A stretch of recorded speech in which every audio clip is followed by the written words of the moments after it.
Best varicose wines చికిత్సనే పొందండి. నొప్పి లేని చికిత్స కోసం సంప్రదించండి ఎబిస్ హాస్పిటల్.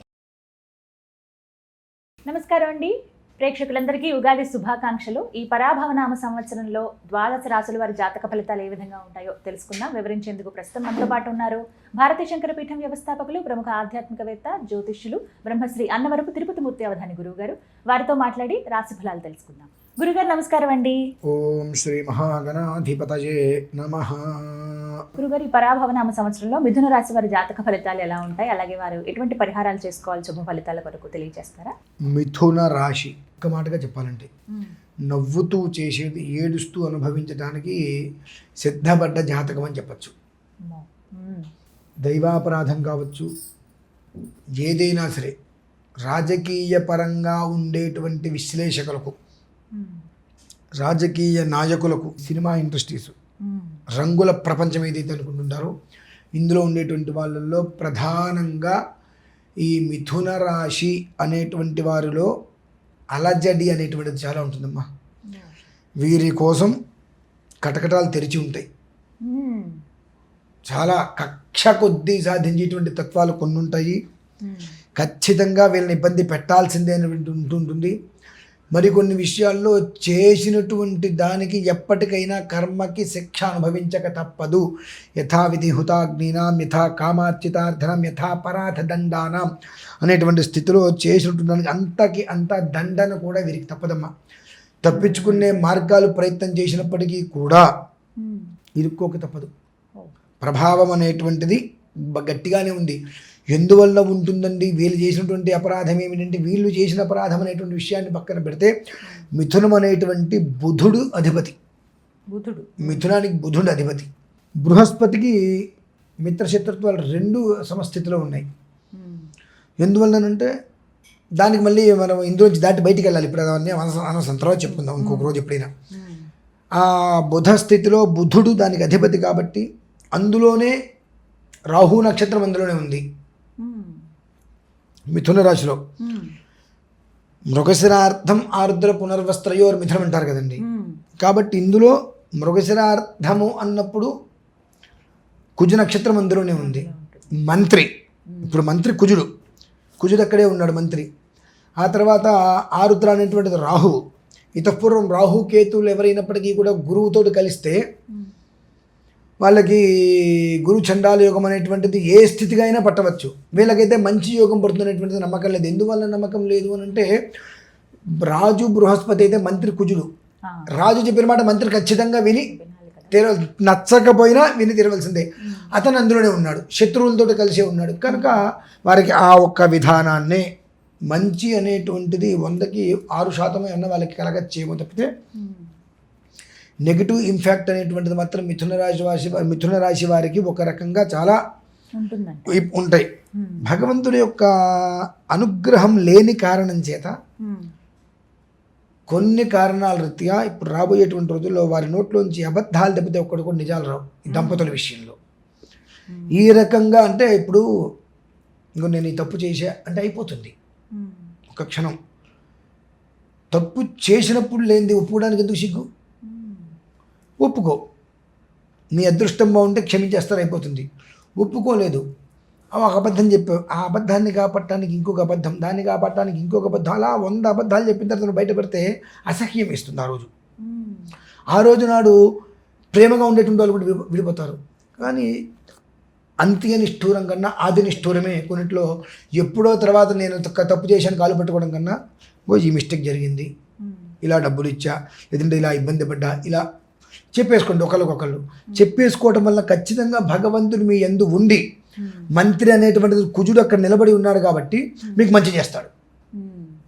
నిజాయితీగా ఒప్పుకోగలిగితే ఆ మంత్రి అక్కడ నిలబడి ఉన్నాడు కాబట్టి రాజుతోటి నువ్వు చెప్పుకో నిజాయితీగా. రాజు అంటే ఏంటి? భార్యాభర్తలు కావచ్చు, ఒకరితో ఒకళ్ళు చెప్పుకోగలిగితే ఖచ్చితంగా వాళ్ళు ఏకీభవిస్తారు దాన్ని. ఓకే, నీ ప్రార్థన ఇలా ఉంది కాబట్టి ఇలా జరిగింది, ఓకే ఇకపై చెయ్యం, అక్కడితోటి వాళ్ళు బాగుపడగలుగుతారు. అలా కాదని చెప్పి దాన్ని తప్పించుకోవాలి ఏదైనా ప్రయత్నం చేస్తే అధర్మం ఏ స్థాయిలో వృద్ధి చెందుతుంది అంటే చివరికి ఇక మనం అధమ స్థానానికి వెళ్ళిపోతాం, అధోగతి పాలవుతాం, ఆ స్థితికి వెళ్తుంది. కాబట్టి మిథున రాశి వారు చాలా జాగ్రత్తగా ఉండటం అనేటువంటిది అన్ని కోణాల ముఖ్యం అంటారు. కుటుంబ పరంగా ఒక రకంగా ఉండాలి. రాజకీయంలో ఉండేటువంటి మిథున రాశి వారిలో ఎవరైనా ఉన్నారు అంటే చాలా జాగ్రత్త.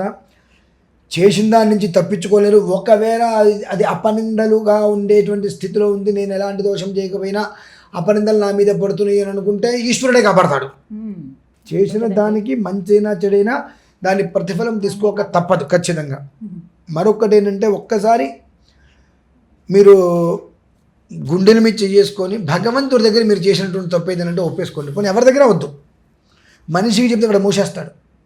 భగవంతుడి దగ్గరికి వెళ్ళి, నాయన నేను ఈ తప్పు చేశా, ఇంకొక మనిషి దగ్గరికి వెళ్ళి నేను ఒప్పుకోలేను, నాకు అహం కావచ్చు, ఈగో కావచ్చు, నన్ను రకరకాలుగా అనుకుంటారు కావచ్చు, కాబట్టి నేను తప్పు చేసింది నీ దగ్గర, కాబట్టి నేను ఒప్పుకోవాల్సింది నీ దగ్గరే. అంతే కదండి. మనుషుల దగ్గర ఒప్పుకుంటే అది 100 రకాలకి దారితీస్తారు. నేను వాళ్ళ దగ్గర తప్పు చేయలేను, నేను నీ విషయంలో తప్పు చేశాను కాబట్టి నీకు నేను క్షమార్పణ చెప్పుకుంటున్నాను అని చెప్పి మనస్ఫూర్తిగా వేడుకోగలిగితే సగం దరిద్రం నుంచి బయటపడతారండి. ప్రత్యేకంగా ఏదో చేయకల్లా, ముందు పూర్వతాపం పశ్చాత్తాపం చేసే ముందు ఉండాలి. కనీసం చేసిన తర్వాతే నా తాపం అనేటువంటిది భగవంతుడికి మనస్ఫూర్తిగా నీ యొక్క మనస్సాక్షిగా ఆయనకి నమస్కారం చేసుకుంటే సగం బయటపడతావు.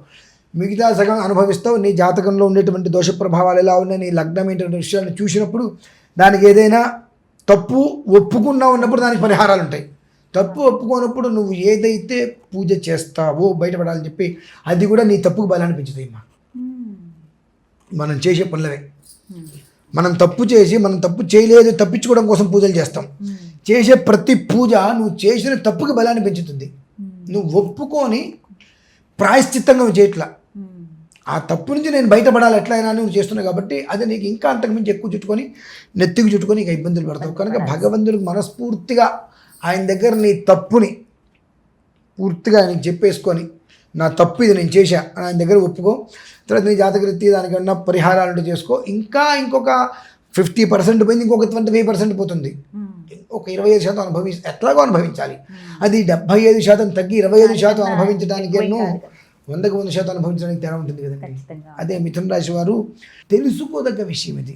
చాకచక్యంగా కళ్ళ ముందే, నాకేం తెలియదే, అవునా అట్లానా, అయ్యో నేను చూడలేదే, అవును ఆ రోజు విన్నా కానీ నాకు తెలియదే, ఒక్కటే క్షణంలో 10 మాటలు. దాన్ని ఏది నుంచి అనుకోలేదు, అబద్ధం అనుకోవాలి, మనకు అర్థం కాని పరిస్థితుల్లో వాళ్ళని నమ్మడమే మానేస్తారు. ఇంకా ఆ స్థితి వాళ్ళు తెచ్చుకున్నారు కాబట్టి దాని ప్రభావం ఇప్పుడు ఇంకా ఎక్కువ పడుతుంది. కాబట్టి చాలా జాగ్రత్తగా ఉండి, రాజు యొక్క ప్రభావముచే మంత్రి గమనముచే నరకప్రాయం కాకుండా రాజు మన్నన పొందాలి, మంత్రి అనుగ్రహంతో భగవత్ సాక్షిగా మనం బయటపడాలి అనేటువంటి దాన్ని మీరు మిమ్మల్ని మీరు కంట్రోల్ చేసుకొని స్థితిని అనుసరించుకొని చేసుకోగలిగితే క్షేమం అని చెప్పగలమ్మా. ఈ రాశివారు ఏమాత్రం అవకాశం ఉన్నా పరాభవనామ సంవత్సరముచే పరాభవం లేకుండా ప్రశాంతంగా ఉండడానికి 8 రోజుల ముందే తిరుమల మహాక్షేత్రంలో అష్టలక్ష్మి మహాయాగం అనేటువంటిది చేసే సంకల్పం జరిగింది. దేవేంద్రుడు స్వర్గానికి అధిపతి, ఆయనది జ్యేష్ఠ నక్షత్రం, ఆ రోజు ఆ నక్షత్రం ఉంది. అలాగే బుధవారం, బుధ అనుగ్రహం.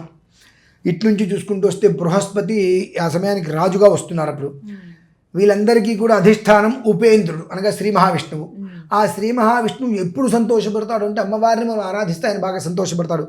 ఆ కారణం చేత తిరుమల శ్రీవారి యొక్క పరిసరాలలో అష్టలక్ష్మి మహాయాగం అనేటువంటిది ఈ సంకల్పం జరిగింది. కనుక ప్రత్యేకంగా ప్రతి ఒక్కరూ కూడా ప్రత్యక్ష పరోక్షంగా కానీ ఆ ఒక మహాకర్తులో పాల్గొనగలిగితే ఆ పరాభవము అనేటువంటి నామం నుంచి బృహస్పతి యొక్క అనుగ్రహం కలిగి ఆ శ్రీ మహావిష్ణువు తోడి ఉండి పరాభవము అనేటువంటి దాని నుంచి మనల్ని ఏమాత్రం అవకాశం దూరంగా ఉంచడానికి చాలా అవకాశం ఉంది. కనుక అది దృష్టిలో ఉంచుకొని 12 రాశుల వారి కోసం ప్రత్యేకంగా నిర్వహిస్తున్నటువంటిదే ఈ యొక్క అష్టలక్ష్మి మహాయాగం 11వ తారీఖు మార్చి. అందరూ పాల్గొనొచ్చు కదండి. ప్రతి ఒక్కరూ పాల్గొనవలసిందే. 27 నక్షత్రాల వారు తప్పకుండా పాల్గొని తీరవలసిందే. దీనివలన వాళ్ళకి జరిగేటువంటిది ఆ రోజు నుంచే, ఎప్పుడో కాదండి, ఆ రోజు నుంచే యుగాదిలోపు రోజుకు ఒక రకమైనటువంటి ఆనందాన్ని వాళ్ళు చూడగలుగుతారు. అది మాత్రం నేను ఖచ్చితంగా చెప్పగలనమ్మా. 1,000,000 విప్పపూలతో హోమం చేస్తున్నా. అద్భుతం. మామూలుగా ఏదో 10 కిలోలు కదమ్మా, 1 కోటి విప్పపూలతో ఎందుకు హోమం చేస్తున్నానంటే ఆ పరాభవన సంవత్సరం ఏ స్థాయిలో ఉందో తెలుసు కాబట్టి విప్పపు అంటే మధుపుష్పం అంటారు, అమ్మవారికి అత్యంత ప్రీతికరమైనటువంటిది.